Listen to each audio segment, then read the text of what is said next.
सारण गुरु के digital class में एक बार फिर से आप सबका स्वागत है। मैं ओम प्रकाश गिरी क्लास 12 बायोलॉजी की बात कर रहा हूं। आज हम नया चैप्टर शुरू करने जा रहे हैं, वंशागति के आणविक आधार। पिछले चैप्टर में हम लोगों ने बात किया था मेंडल के सिद्धांतों की, जहां की मेंडल ने एक ठोस नींव डाली थी वंशागति के बारे में, विस्तृत व्याख्या किया, उन्होंने अध्ययन किया और उसी आधार को लेकर हम आगे बढ़ते हैं। ज्यों-ज्यों उत्तरोत्तर साइंस और टेक्नोलॉजी में डेवलपमेंट होते गए, उसके साथ ही साथ वंशागति के नियमों और जानकारियों में भी बढ़ोतरी हुई और हम डीएनए की संरचना को समझ सके, आरएनए की संरचना को समझ सके। और ये चर्चा जब शुरू होगी तो इसमें सबसे पहले हम डीएनए की ही बात करते हैं। तो एनसीईआरटी क्या कहती है, इसके अकॉर्डिंग हम देखना शुरू करते हैं कि क्या वंशागति के सिद्धांत और आणविक आधार कैसे क्या है, इसको समझने की प्रयास किया जाए। सबसे पहले हम ये समझने का प्रयास करते हैं कि इस चैप्टर में हमें पढ़ना क्या है। तो जैसा कि आप देख पा रहे होंगे, फर्स्ट पॉइंट हमारा जो है वो डीएनए के बारे में है, डीएनए। सेकंड पॉइंट है आनुवंशिक पदार्थों की खोज। थर्ड हेडिंग हमारी आरएनए संसार। फोर्थ प्रतिकृति, रिप्लिका, हम इसको डिस्कस करेंगे। That is the process of the DNA replication, जहां से कि नए जीवन की शुरुआत होती है।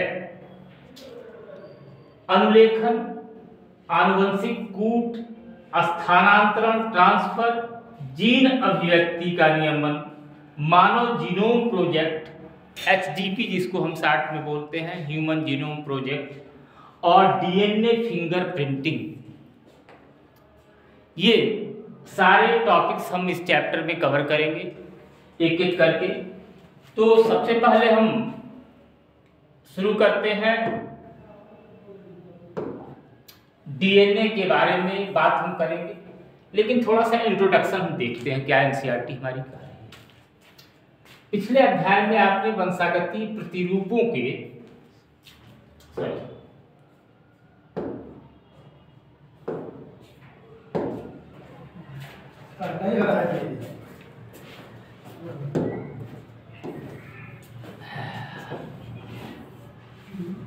इसको हम इधर ले आते हैं।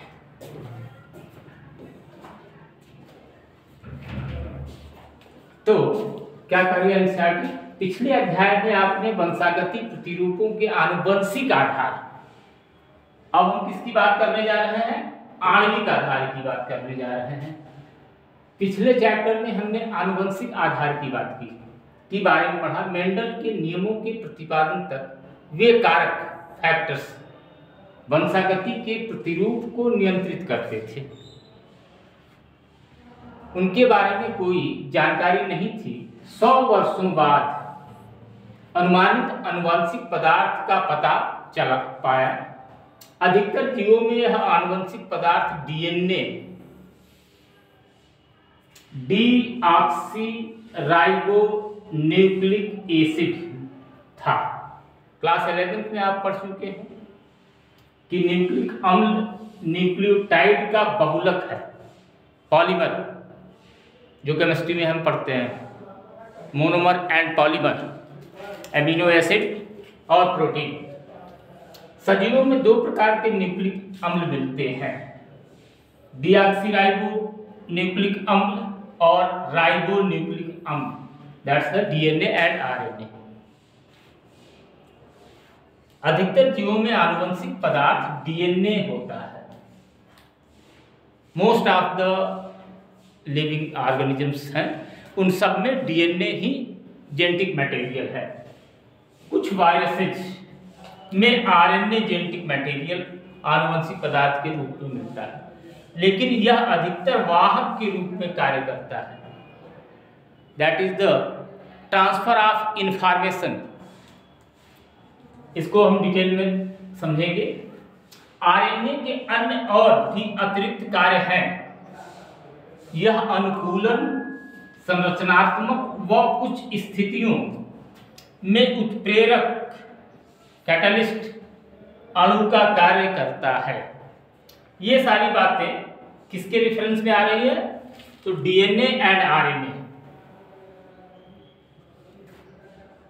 अब जब डीएनए आनुवंशिक पदार्थ होता है, यहाँ एक लाइन क्लियर हो जानी चाहिए बिल्कुल, जहां भी मोस्ट ऑफ द ऑर्गेनिजम्स में डीएनए ही जेनेटिक मटेरियल है, तो डीएनए स्टोर रखता है इंफॉर्मेशन। डीएनए से आरएनए के थ्रू इंफॉर्मेशन ट्रांसफर होता है और उसके बाद प्रोटीन सिंथेसिस का कार्य होता है। ये सारी चीजें हम डिटेल में एलिबोरेट करेंगे इस चैप्टर में। तो वाहक के रूप में कार्य करता है। आरएनए के अन्य और अतिरिक्त कार्य है, यह अनुकूलन, संरचनात्मक और कुछ स्थितियों में उत्प्रेरक अणु का कार्य करता है। न्यूक्लियोटाइड्स की संरचना एकल इकाइयों से जुड़कर न्यूक्लिक अम्ल बहुलक, यानी कि न्यूक्लियोटाइड्स एक यूनिट हो गए, और इसका जब पॉलीमर बनेगा, बहुत सारे न्यूक्लियोटाइड्स जुड़ेंगे तो एक न्यूक्लिक अम्ल बनता है। बनने के बारे में आप पहले ही कक्षा 11 में पढ़ चुके हैं। इस अध्याय में अब डीएनए की संरचना, स्ट्रक्चर, इसकी प्रतिकृति, रेप्लिकेशन और डीएनए से आरएनए के निर्माण की विधि, ट्रांसक्रिप्शन, अनुलेखन, आनुवंशिक कोड, जो इंफॉर्मेशन अल्फाबेट के 3 ट्रिपलेट्स होते हैं, अभी हम आगे इसको पढ़ेंगे, तो उनसे इंफॉर्मेशन ट्रांसफर होता है एक पर्टिकुलर एमिनो एसिड के बनने के लिए, जो प्रोटीन में अमीनो अम्ल के क्रम को निर्धारित करते हैं। प्रोटीन सिंथेसिस, संश्लेषण, स्थानांतरण, ट्रांसफर की प्रक्रिया, ये सारी चीजें हम डिस्कस करेंगे इस चैप्टर में।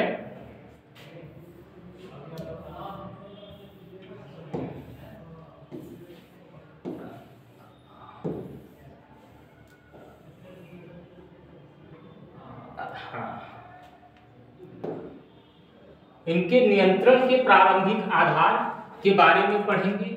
पिछले दशक में मानव जीनोम प्रोजेक्ट परियोजना में के बारे में थोड़ा सा, ये साइट अभी भी बड़ा हो रहा है, ठीक है, में स्थित पूर्ण न्यूक्लियोटाइड्स क्रम के निर्धारण से जीनोमिक्स, ये बायोलॉजी या जेनेटिक्स की एक नई ब्रांच आ गई, जीनोमिक्स के नए महाकल्प को आरंभ हुआ। इस अध्याय के अंतिम खंड में मानव जीनोम अनुक्रम की आवश्यक पहलुओं एवं इसके परिणामों के बारे में वर्णन किया जाएगा। पूरा चैप्टर का हम डिस्क्रिप्शन ले रहे हैं। अपनी चर्चा की शुरुआत सबसे पहले सजीवों में मिलने वाले सर्वाधिक रुचिकर अणु डीएनए की संरचना के अध्ययन से करें। आगे के खंडों में इस बात को समझने का प्रयास करेंगे कि यह बहुतायत से मिलने वाला आनुवंशिक पदार्थ क्यों है और इसका आरएनए के साथ क्या संबंध है। ठीक है, तो अब हम डीएनए की बात शुरू करते हैं। डीएनए डीऑक्सीराइबोन्यूक्लियोटाइड्स का एक लंबा बहुलक है, पॉलीमर है।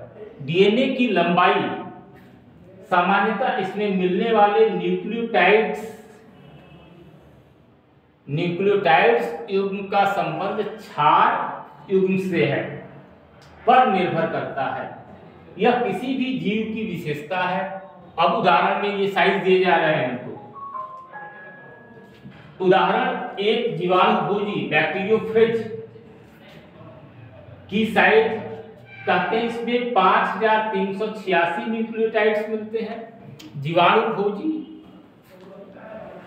लैम्डा में 48502 क्षार युग्मक, एस्चेरिचिया कोलाई में 0.6 × 10⁶ क्षार युग्म व मनुष्य में अगुणित डीएनए में 3.3 × 10⁹ बेस पेयर्स, ये क्षार युग्म हम लोग आगे चल के इसको पढ़ेंगे, बेस पेयर्स। तो या संक्षिप्त में यूज किया जाएगा बीपी। तो इतने क्षार युग्म एक श्रृंखला में जुड़े होते हैं, ये इस तरह से श्रृंखला में जुड़े होंगे। तो आप ये संख्या याद कर लीजिए, 3.3 × 10⁹ बेस पेयर्स पाए जाते हैं मनुष्य के डीएनए में। अब इसको इलेबोरेट करते हैं। पॉलीन्यूक्लियोटाइड श्रृंखला की संरचना, ये चेन बना कैसी होती है।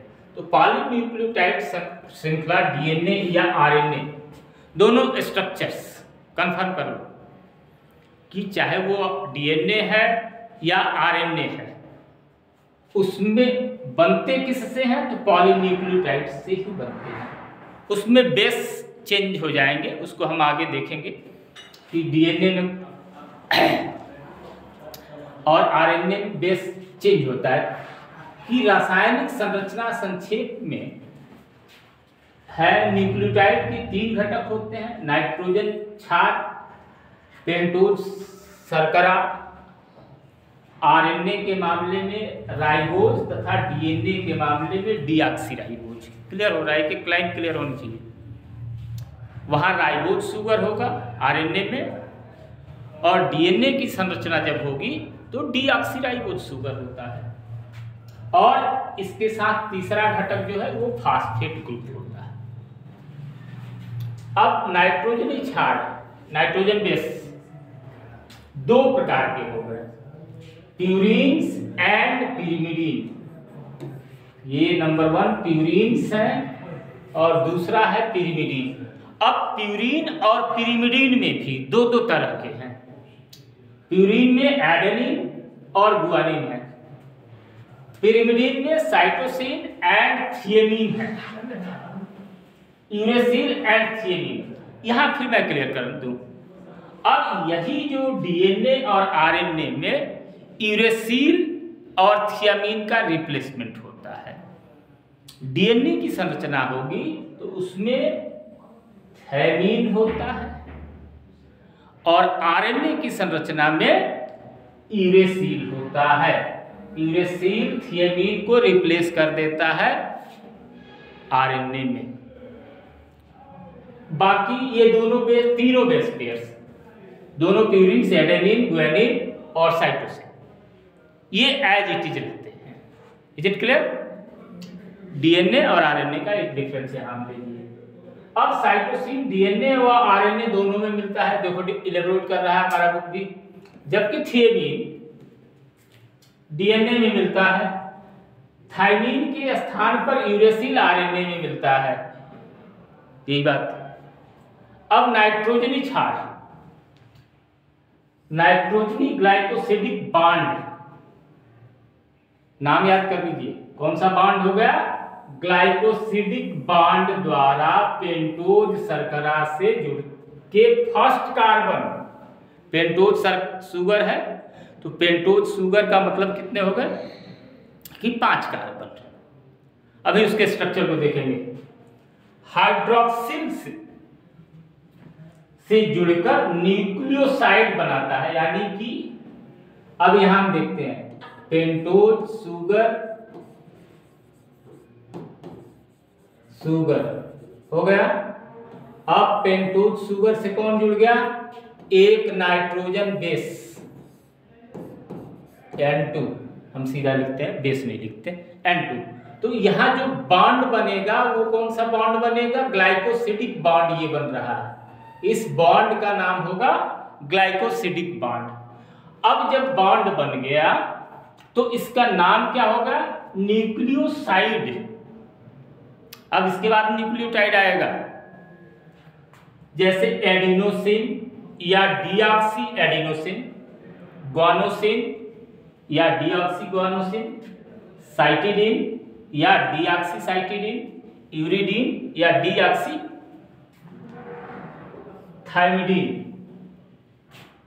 देखो यूरिडीन और डीऑक्सीथाइमिडीन जब फास्फेट समूह फास्फोडाइस्टर बॉन्ड द्वारा न्यूक्लियोसाइड के 5th कार्बन से, ये पेंटोज शुगर है, ऐसा इसको और क्लियर कर लेते हैं फिर आगे बढ़ते हैं।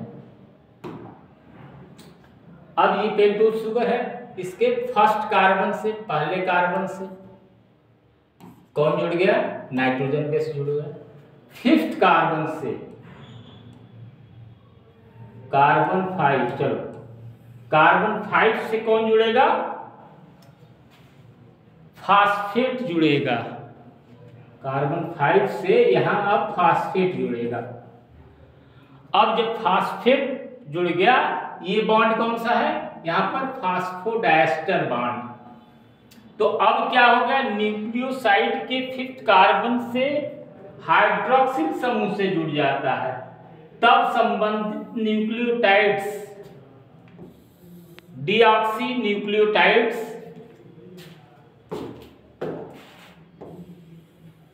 उपस्थित शर्करा के प्रकार पर निर्भर करता है का निर्माण होता है। 2 nucleotides 3rd carbon, 3rd prime और 5th प्राइम फास्फोडाइस्टर बॉन्ड द्वारा जुड़कर डाई न्यूक्लियोटाइड, जब 2 जुड़े तो क्या हो गया? डाई हो गए। डाई न्यूक्लियोटाइड का निर्माण करता है। इस तरह से कई न्यूक्लियोटाइड्स जुड़कर एक पॉलीन्यूक्लियोटाइड का निर्माण करेंगे। इस तरह से निर्मित बहुलक पॉलीमर के राइबोज शर्करा 5th के किनारे पर स्वतंत्र फास्फेट समूह मिलता है। फास्फेट जुड़ता जाएगा 5th कार्बन पर हमेशा, जिसे पॉलीन्यूक्लियोटाइड श्रृंखला का 5th प्राइम किनारा कहते हैं। ये डैश का जो निशान है इसको प्राइम बोलते हैं। हम प्राइम शब्द का यूज करेंगे तो 5th प्राइम किनारा कहते हैं। ठीक इसी तरह से बहुलक के दूसरे किनारे पर शर्करा मुक्त 3rd हाइड्रोक्सिल समूह से जुड़ा होता है। तो ये कंडीशन होती है। अब जब हम इसका स्ट्रक्चर देखते हैं, डायग्राम देखें,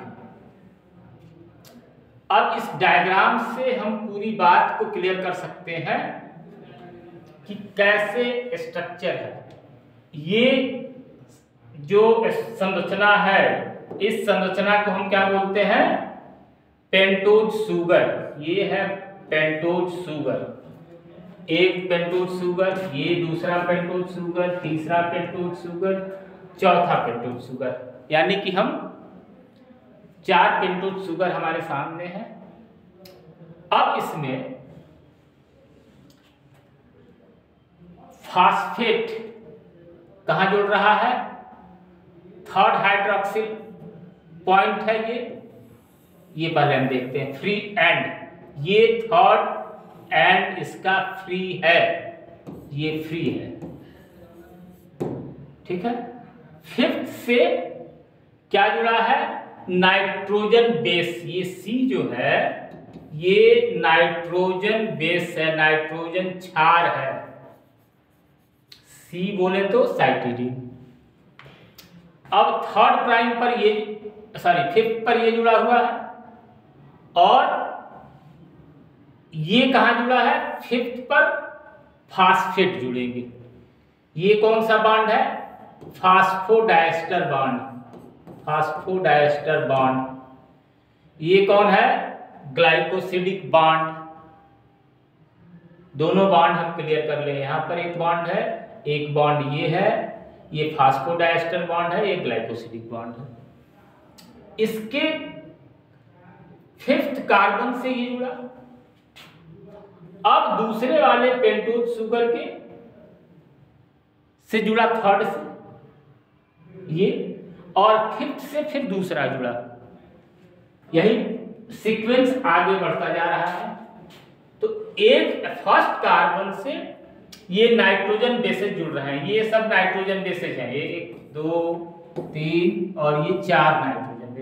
जुड़ गए, और इसी तरह इसके साथ ये 5 फास्फेट जुड़ गए, 4।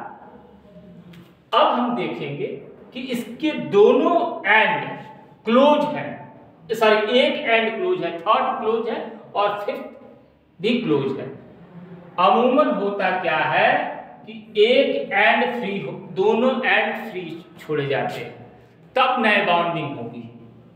तो एक पॉलीन्यूक्लियोटाइड चेन का स्ट्रक्चर हमारे ने देखा। अब इस चेन की संरचना बनी कैसे है, इस डिस्क्रिप्शन को देख और इलेबोरेट कर लेते हैं।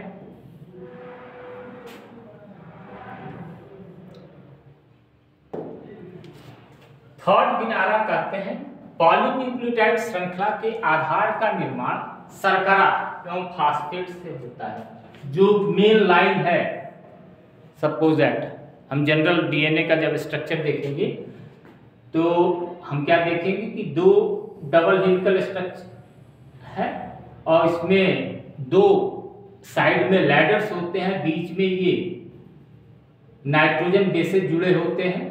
इस तरह से हम देखते हैं सीढ़ी नुमा संरचना होती है ये। तो इसमें जो ये किनारे के जो बांस है, किनारे के जो सपोर्ट है, वो क्या है, तो आधार का निर्माण शर्करा और फास्फेट, इस पर शर्करा और फास्फेट है, ये शर्करा और फास्फेट है, और बीच की जो कनेक्टिविटी है, ये जो लाइंस हैं, ये क्या है, ये नाइट्रोजन बेसेज है।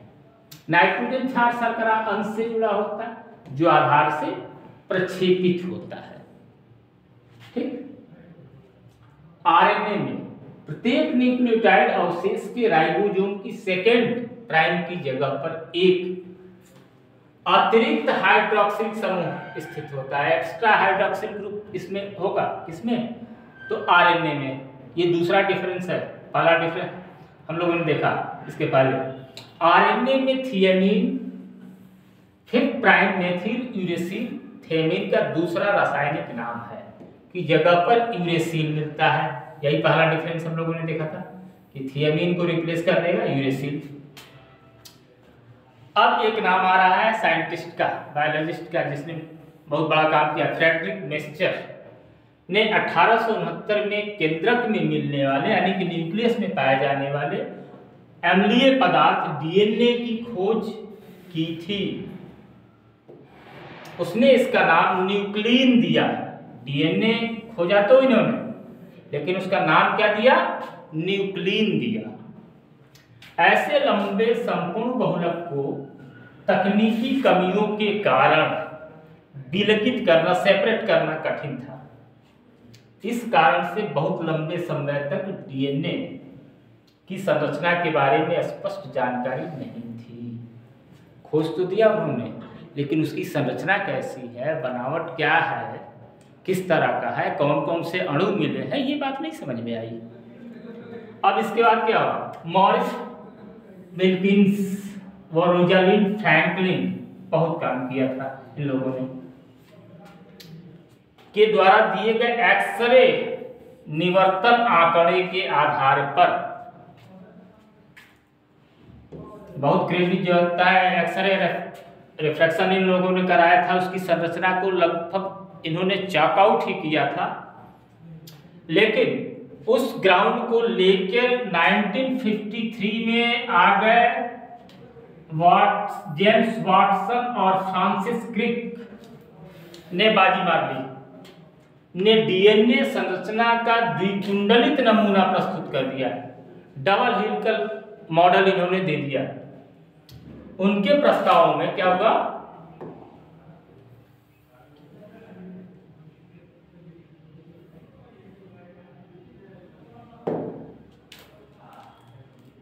नमूना प्रस्तुत कर दिया। उनके प्रस्तावों में पॉलीन्यूक्लियोटाइड श्रृंखला की 2 लड़ियां के बीच क्षार युग्मन की उपस्थिति एक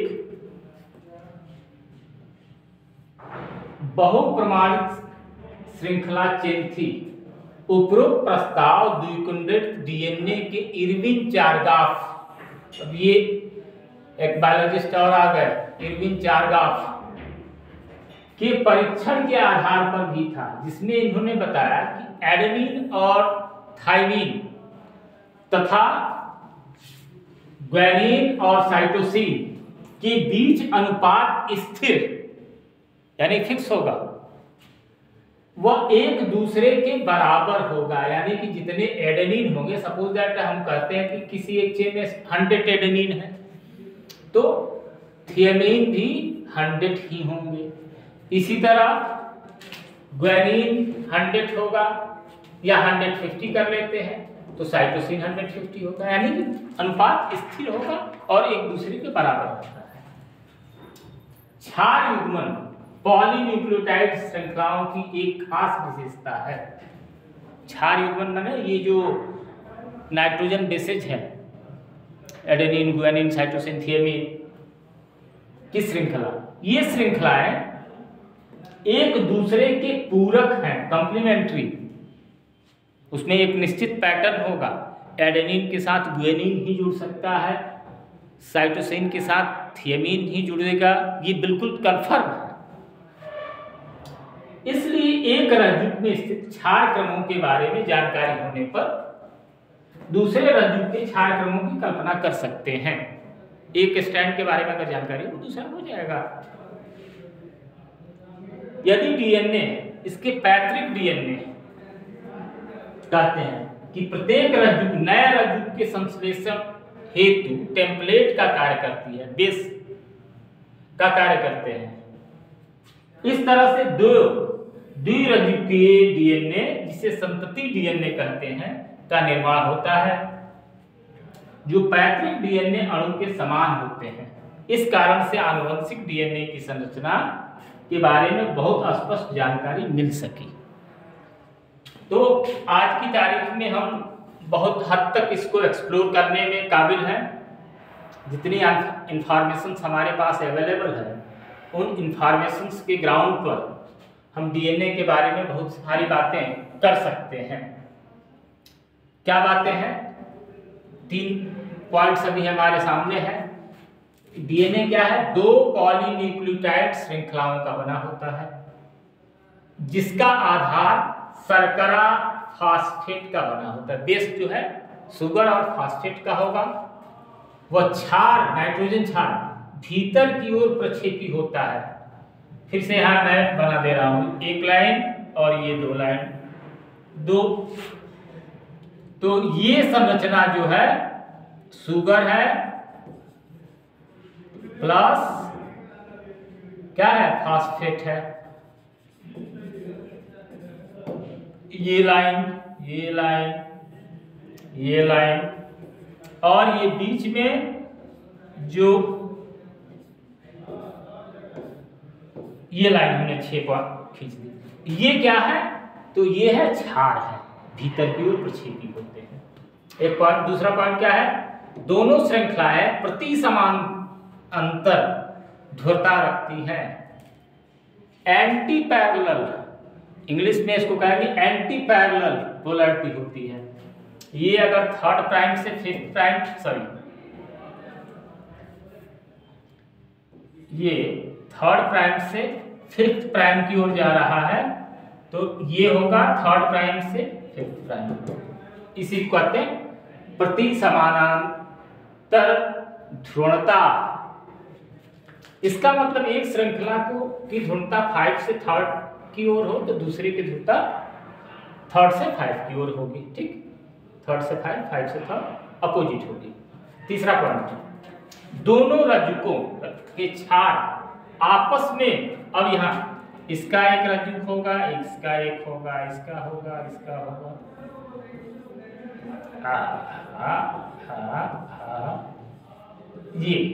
ये अब इसके क्षार हैं, बेस है।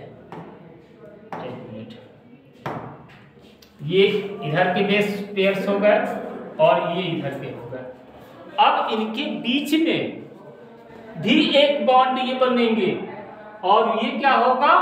ये हाइड्रोजन बॉन्ड है, आपस में हाइड्रोजन बंध। ये हाइड्रोजन बंध कहाँ आ रहा है? ये सब हाइड्रोजन बंध है, ठीक है, द्वारा युग्मित होकर क्षार युग्मक बनाते हैं। अब ये बेस पेयर्स बन गए। एडेनिन व थियामिन जो विपरीत रज्जुक में होते हैं, एडेनिन इधर है, सपोज दैट यहाँ थियामिन है, रज्जुक में होता आपस में दो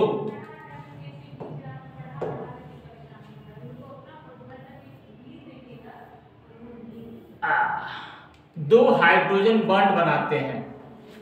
एडेनिन और थियामिन डबल हाइड्रोजन बॉन्ड बनाएंगे, लेकिन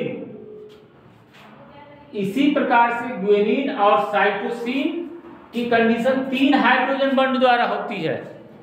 ये डिफरेंसेज हैं और ये डिफरेंसेज हमको याद रखना होगा कि जब एडेनिन थियामिन के साथ जुड़ रहा है तो डबल हाइड्रोजन बॉन्ड है, जब ग्वानिन और साइटोसिन आपस में जुड़ रहे हैं तो ट्रिपल हाइड्रोजन बॉन्ड है।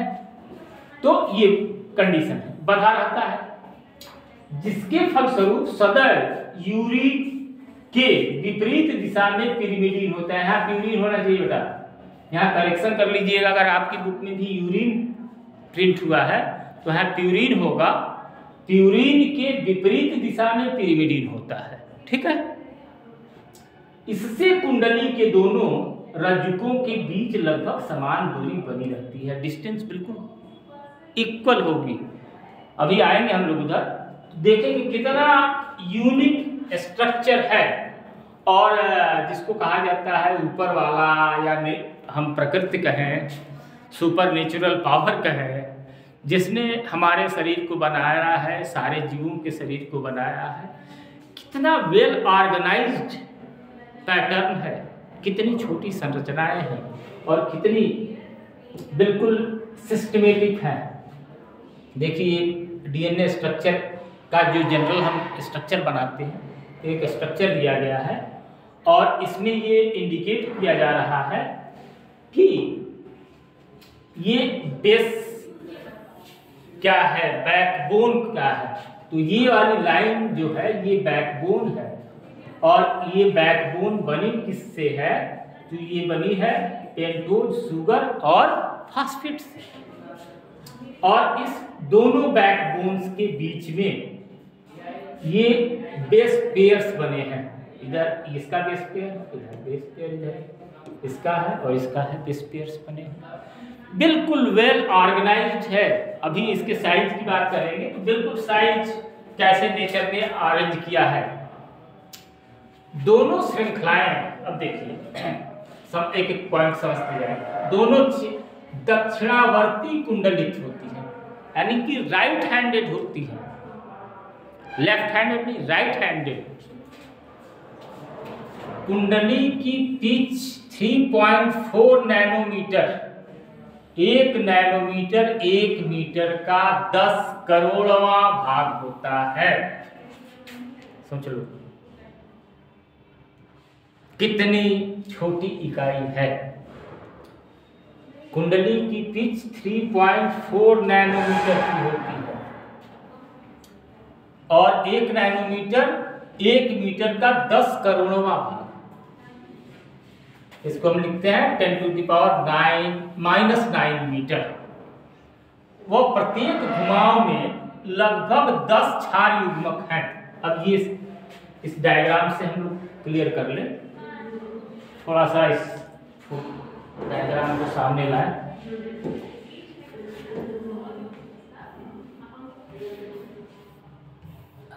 थोड़ा सा आ गया, हाँ बस इतने से हमारी बात क्लियर हो जाएगी, हम लोग समझ जाएंगे। अब यहाँ से लेकर यहाँ तक की जो संरचना है वो कितनी है, 3.4 नैनोमीटर, या एनएम कहो या 34 एंगस्ट्रॉम। एंगस्ट्रॉम में करेंगे तो 34 होगा। इसके बीच में यहाँ से यहाँ तक हमें 4 तो दिखाई पड़ रहे हैं, 2 पीछे छिपा गए हैं। 1 2 3 4 5 6 7 8 नाइट्रोजन बेस पेयर्स दिख रहे हैं, 2 छिपे हुए हैं। तो यहाँ से यहाँ तक एक कुंडली मानी जाती है। इसमें क्या है, 1 मीटर 10 क्षार युग्मक मिलते हैं। परिणाम स्वरूप एक कुंडली में एक क्षार युग्मक के बीच 3.4 नैनोमीटर की दूरी होती है। यानी कि इससे और इसके, ये है और ये, इन दोनों के बीच की ये जो दूरी है ये क्या है, 0.34 नैनोमीटर, 0.34 नैनोमीटर। एंगस्ट्रॉम में इसको हम 3.4 एंगस्ट्रॉम कहते हैं। तो ये डिफरेंस समझ लो, यहां से यहां तक एक रिंग है, एक रिंग है और इसमें 10 बेस पेयर्स होते हैं और इन 10 बेस पेयर्स के बीच की जो दूरी होती है वो बिल्कुल निश्चित है। ये देखिए आश्चर्य, या इसको कुदरत का करिश्मा कहो या जो भी नाम दिया जाए, बिल्कुल इसमें कोई डिफरेंसेस नहीं आने हैं, तो नहीं आने हैं।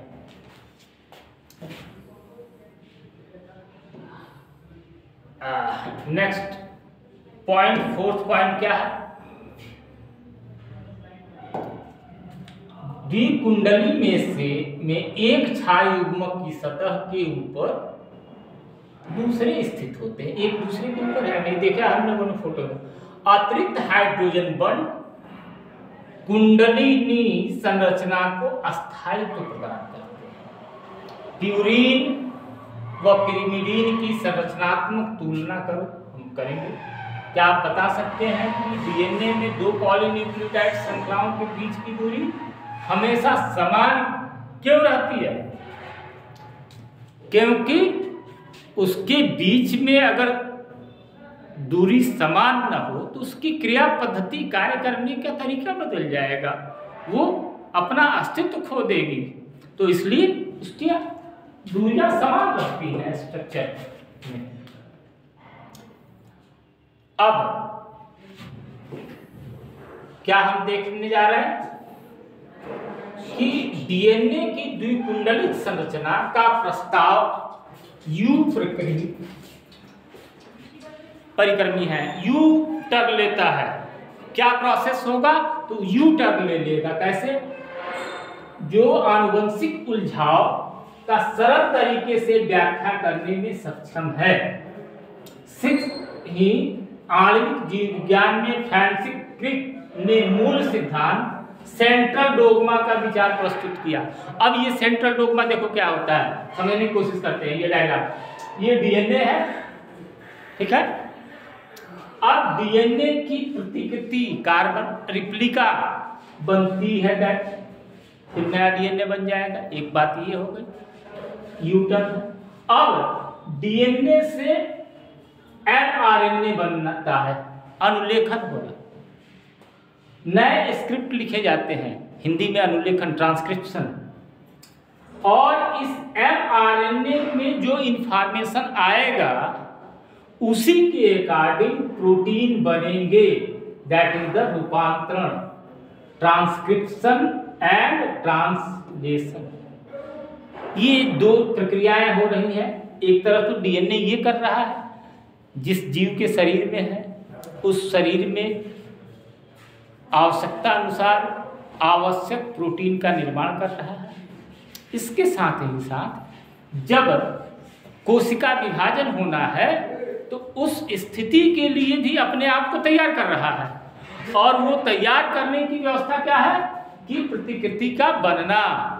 जो एग्जिस्टिंग डीएनए है उस एग्जिस्टिंग डीएनए से नए डीएनए बनते हैं। ये सारी दोनों घटनाएं, दोनों कार्य डीएनए कर रहा है। इंफॉर्मेशन को स्टोर कर रहा है, उस इंफॉर्मेशन के अकॉर्डिंग नए प्रोटीन का सिंथेसिस कराएगा। इसके साथ साथ अगर आवश्यकता पड़ रही है, कोशिका विभाजन हो रहा है, तो उस कोशिका विभाजन के लिए अपनी प्रतिकृति भी तैयार करता रहता है डीएनए। ओके, आगे बढ़ते हैं। तो यही सिद्धांत दिया किसने? क्रिक साहब ने दिया, जो कहा गया सेंट्रल डोग्मा का सिद्धांत। अब इस सेंट्रल डोग्मा के सिद्धांत में क्या बताया, जिससे स्पष्ट है कि आनुवंशिक सूचनाओं का बहाव डीएनए से आरएनए व इससे प्रोटीन की तरफ होता है। यहाँ डीएनए एग्जिस्ट कर रहा है, डीएनए से आरएनए बने, आरएनए से प्रोटीन सिंथेसिस हुआ। अब एंड करते हैं, कुछ विषाणुओं में उपरोक्त बहाव विपरीत दिशा में हो रहा है, अपोजिट डायरेक्शन में, आरएनए से डीएनए की तरफ भी होता है। क्या तुम इस प्रक्रम के लिए एक साधारण नाम का सुझाव कर सकते हो? बिल्कुल, reverse dogma, reverse central dogma उसको बोलते हैं। जब यहां से इंफॉर्मेशन इधर की ओर जाता है, आरएनए जो वायरसेज होते हैं, उन वायरसेज के जेनेटिक मटेरियल क्या है, हम जान रहे हैं कि आरएनए है, और आरएनए डीएनए को कंट्रोल करने लगता है, तो वो रिवर्स डोग्मा या रिवर्स सेंट्रल डोग्मा की कंडीशन हो जाती है। ठीक है, आज के लिए बस इतना ही। नेक्स्ट वीडियो में फिर हम इसकी पैकेजिंग की बात करना शुरू करेंगे। Okay, thank you very much for watching the video.